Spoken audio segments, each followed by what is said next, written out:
আসসালামু আলাইকুম, welcome back to my channel. কেমন আছেন সবাই? আশা করি সবাই অনেক ভালো আছেন। আজকে আমি আপনাদের সাথে শেয়ার করে দেখাবো আফগানি পোলাও।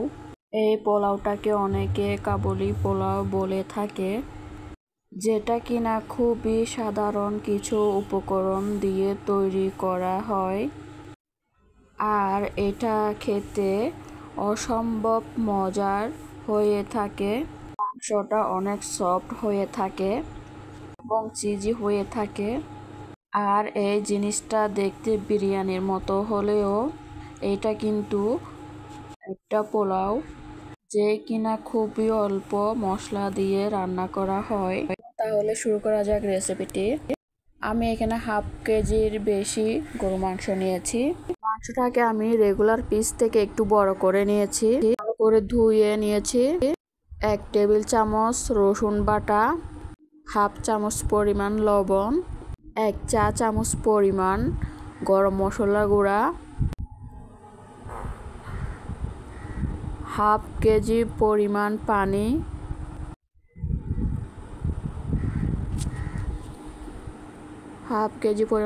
দিয়ে ভালো করে মিশিয়ে নিতে হবে মশলাটার সাথে। মেশানো হয়ে গেলে ঢাকনা দিয়ে ঢেকে চুলায় বসিয়ে দিব। সিদ্ধ করে নিব লো আছে 1 ঘন্টা। মাংসটা সেদ্ধ হতে থাক, এদিকে আমি চাউল ভিজিয়ে দিচ্ছি। এখানে বাসমতি পোলাও চাল নিয়েছি, আপনারা চাইলে যে কোনো চাল দিয়ে করতে পারেন। কাবুলি পোলাও সাধারণত বাসমতি চাউল দিয়ে করা হয়। আমি এখানে 3 কাপ পরিমাণ চাউল নিয়েছি। চাউলটাকে ভালো করে কষলে ধুয়ে ভিজিয়ে রাখবো 1 ঘন্টার জন্য। 1 ঘন্টা পরিমাণ ভিজিয়ে রাখলে চাউলটা অনেক লম্বা হবে, আর চাউলটা একদম ঝরঝরে হবে। তো পরিষ্কার করে আমি পানি দিয়ে ভিজিয়ে রেখেছি। এদিকে আমার মাংসটা প্রায় সেদ্ধ হওয়া শেষ, সেদ্ধ হয়ে গিয়েছে। মাংসটা সেদ্ধ হয়ে কিন্তু অনেকটা খেপে গিয়েছে। পোলাওতে মাংসগুলোকে অনেক বড় দিতে হয়। ঝোল থেকে মাংসটা আমি একদম আলাদা করে নিয়েছি।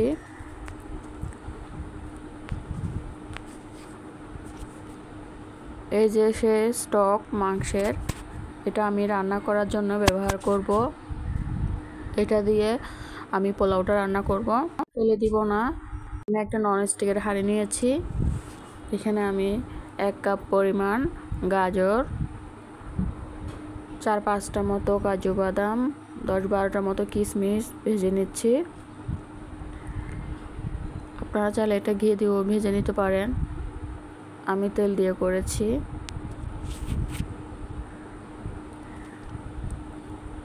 হালকা একটু চিনি দিয়ে দিলাম। তো আমার গাজর আর কিশমিশগুলো একদম ফ্রাই করা হয়ে গিয়েছে।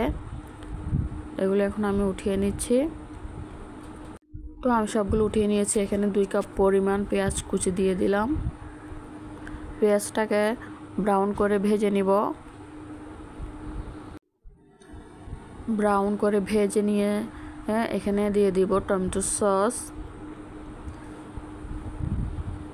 তো আপনারা টমেটো ইউজ করতে পারেন, কোনো অসুবিধা নেই। আমার কাছে টমেটো ছিল না, সেজন্য সসটা ব্যবহার করেছি।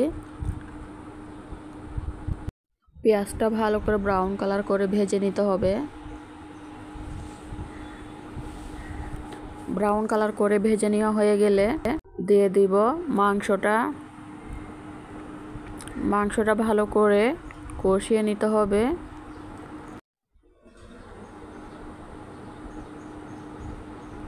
মাংসটা ভালো করে কষিয়ে নেওয়া হয়ে গেলে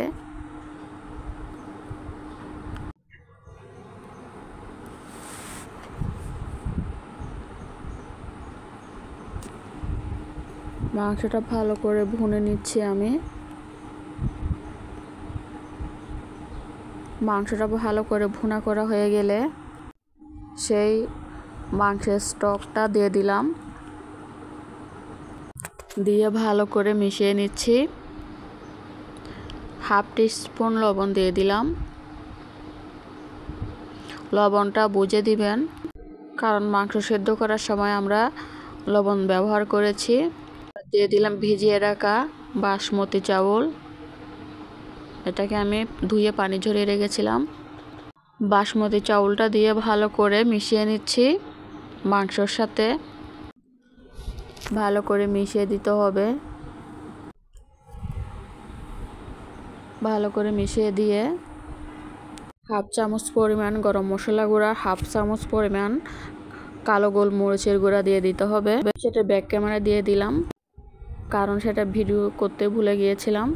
এবার মাংস আর চালের পানিটা যখন গায়ে গায়ে চলে আসবে তখন দিয়ে দিতে হবে সেই ভেজে রাখা গাজর, কিশমিশ, বাদামগুলো দিয়ে একটা মোটা তাওয়াল দিয়ে ভালো করে ঢেকে দিতে হবে, যাতে কোনো বাষ্প বের হতে না পারে। আমি এখানে একটা তাওয়াল দিয়ে দিয়েছি। আপনারা চাইলে যে কোনো মোটা কাপড় দিয়েও এটাকে দমে রাখতে পারেন। আমি ঢেকে দমে রেখেছি আধ ঘন্টার মতো। আধ ঘন্টা পর আফগানি পোলাওয়ের লুকটা দেখুন, অনেক সুন্দর হয়েছে বন্ধুরা, মাশাআল্লাহ। তো গাজর কিশমিশগুলো একটু এক সাইডে করে রাখছি, এটা আমি পরিবেশন করার সময় দিব। তো দেখুন আমার একটাও রাইস ভেঙে যায়নি এবং কি গলে যায়নি, একদম ঠিকঠাক মতো পারফেক্টভাবে আমার আফগানি পোলাও রেডি হয়ে গিয়েছে। প্রত্যেকটা ভাতে একদম ঝরঝরে অনেকটা লম্বাটে হয়েছে।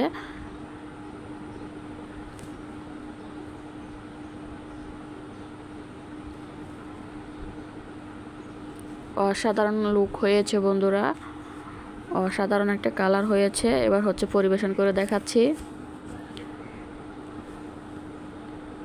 দেখুন একটাও ভাতও ভেঙে যায়নি, একদম ঝরঝরে হয়েছে, একদম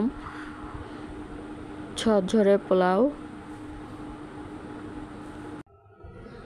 তো রেডি হয়ে গেল আমার আফগানি পোলাও রেসিপি। কেমন হয়েছে কমেন্ট করে জানাবেন। ভালো লাগলে চ্যানেলটি সাবস্ক্রাইব করে পাশে থাকবেন, লাইক কমেন্ট শেয়ার করবেন। এভাবে আপনারা বাড়িতে তৈরি করে খেয়ে দেখবেন, ইনশাআল্লাহ ভালো লাগবে।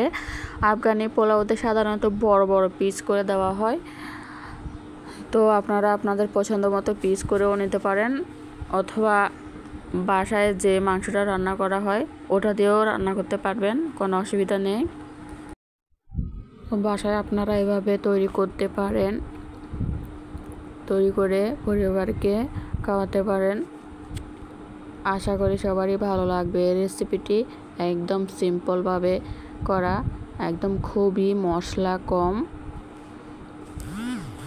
ঘরে থাকা মশলা দিয়েও তৈরি করে খেতে পারবেন। এরকম সুন্দর সুন্দর ভিডিও পেতে আমার চ্যানেলটি পাশে থাকবেন। আল্লাহ হাফেজ সবাইকে।